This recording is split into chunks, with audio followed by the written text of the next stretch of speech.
mass withstand a force equal to 80% of the weight of the forward direction, 50 of its weight in the side and rear, 20% of the weight in the vehicle direction. What I'm trying to say here is that the load that you put on the vehicle must be in such a way that it must be shared properly so that you don't have issues coming up.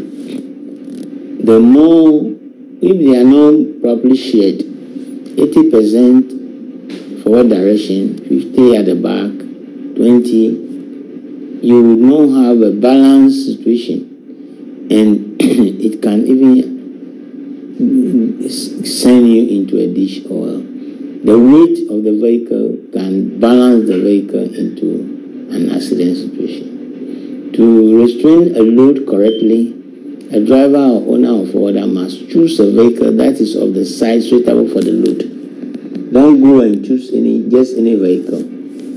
Vehicles that cannot carry anything, which I call manumatele. When they come, they tell you that they can take. By the moment you put the containers on them, you see them making noise. They cannot even stand.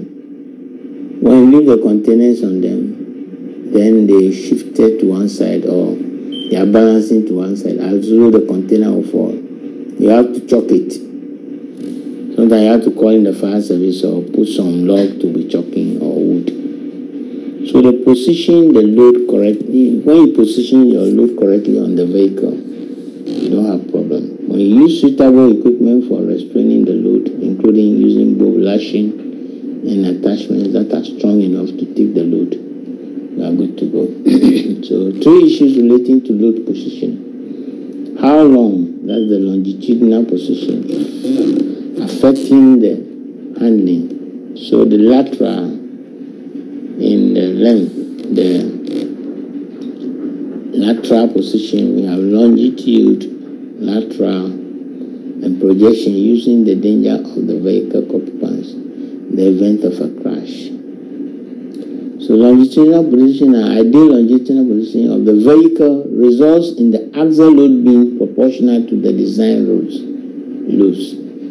However, typical for a prime mover, relatively little of the payload is carried on the steer axle. So the axle load distribution varies considerably between the unladen and then the laden situation. If the vehicle is positioned too far forward, the vehicle will tend to understeer. The rear wheel may lock up under the braking, and the drive wheel may lose traction on steeper gradients or low friction surface. So if the load is positioned too far to the back, the vehicle may oversteer excessively and have difficulty negotiating curves, and it may lock up the front under moderate braking. So locking up the front wheel under heavy braking is not a defect. So the ideal lateral position of the vehicle or the load is that the center of mass of the load is on the center line of the track.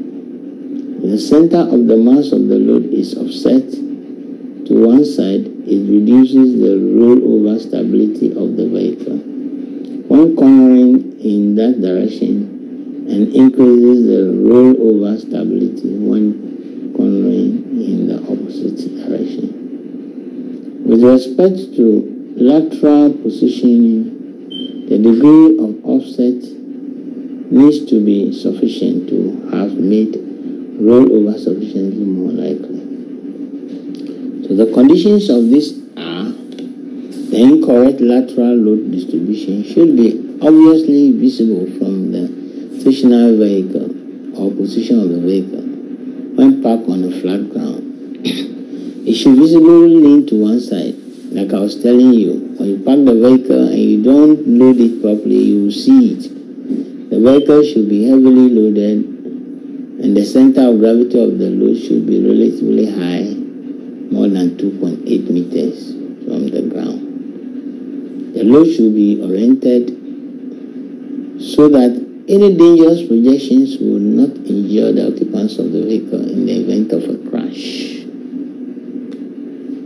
Please, we will need a little pause here so far for you to look through, ask questions, and see whether you are okay with the